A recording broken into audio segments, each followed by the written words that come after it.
تعملي شويه اكل قليلين كده تلاقي ربنا ايه بارك فيهم. يبقى نمره واحد يرشد ويعلم، نمره اثنين يوحد، نمره ثلاثه ايه؟ يبارك. نمره اربعه الروح القدس في الاسره يصحح. يعني احنا ابتدينا نفكر في حاجه بس الروح القدس شايف ان هي ايه؟ مش مظبوطه، بنفكر ان احنا نبيع البيت، بنفكر ان احنا نشتري شقه بدل ما يبقى عندنا ما اعرفش ايه، بنفكر نغير شغلتنا مثلا من تجاره كذا لتجاره كذا، بنفكر ناخد قرض ونقدم للواد في الكليه الفلانيه، تلاقي الروح القدس يقول لك لا استنى، يجي ربنا كده عمال يرشد، عمال يبعت لك صوت، عمال يحسسك بعدم راحه للسكه دي او للطريق ده او للفكره دي. يبقى الروح القدس بيصحح الاخطاء بتاعتنا او الخطوات بتاعتنا. طيب امتى بقى الروح القدس ما يعملش كل ده فينا؟ في ثلاث حاجات، في ثلاث وصايا اتقالوا عنا بالنسبه للروح القدس. الوصيه الاولى بتقول لا تحزنوا الروح. الانسان اللي عايش في الخطيه، الانسان اللي بيخالف وصيه ربنا، الانسان اللي بيكره، الانسان اللي بيحقد، بيت اللي فيه نكد، بيت اللي فيه انتصار، بيحزن الروح القدس. تلاقي الروح القدس جواك حزين، وتلاقي نفسك بعد الشر يعني جواك اكتئاب كده وحزين مش عارفه ليه. تقول كل حاجه كويسه، العيال كويسين والراجل كويس وما اعرفش ايه، بس انا مخنوقه، بس انا حزينه، بس مش عارف افرح. الروح القدس اللي جواكي، لان مكتوب كده عن الفرح انه ثمره من ثمار الايه؟ اما ثمر الروح فهو محبه، فرح، سلام، طمأنينة، إيمان، وداع، تعفف، لطف، صلاح، 9 ثمار الروح القدس. يبقى نمره واحد لا تحزنوا الايه؟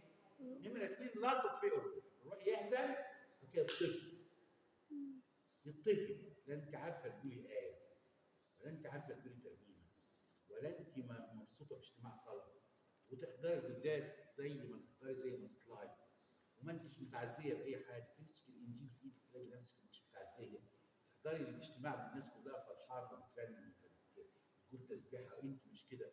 ايه الحكايه دي؟ انطفئ.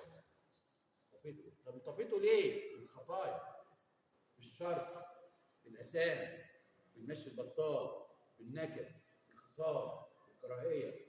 كل ده يعمل ايه؟ يطفي الروح. يبقى نمره واحد لا تحزنوا الروح، نمره اثنين لا تطفئوا الروح، نمره ثلاثه لا تقاوموا الروح.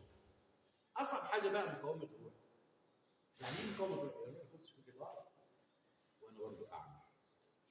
ما تمشيش تقعدش مع فلان ده وتشرب مخدرات واشرب، ما تروحش عند فلانه دي تسقط معاها في شر برضه اروح، ما تتاجرش في الحاجه دي، الحاجه دي سكتها اخرتها مش كويسه.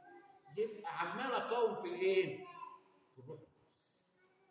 اقعد في جلسه مع اب كائن مع حد بتاعي يقول لي يا ابني غلط اللي انت بتعمله ده، الاقي نفسي برضه ايه؟ ده مقاومه الروح.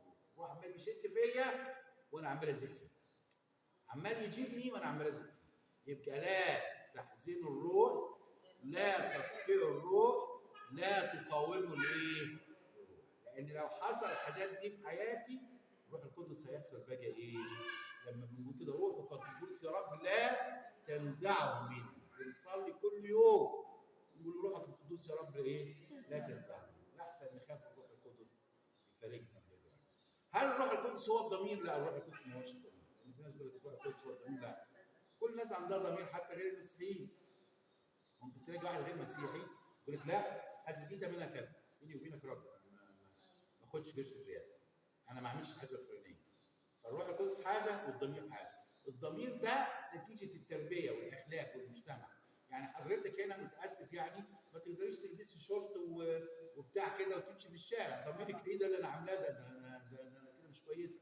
لكن مثلا لو رحت امريكا ولا رحت اوروبا ممكن تعملي ده وما تبقيش حاسه بانك انت متاسف مش كويسه ولا دي قله ادب ولا لا، المجتمع كله كده. فحسب الضمير ده بيحصل حسب التربيه، حسب الاخلاق، حسب المبادئ. لكن الروح القدس ده روح الله الذي لا يبطئ، ما عندوش، ما بيختلفش من مكان لمكان. روح الله ده الثابت جوايا على طول. فاجنا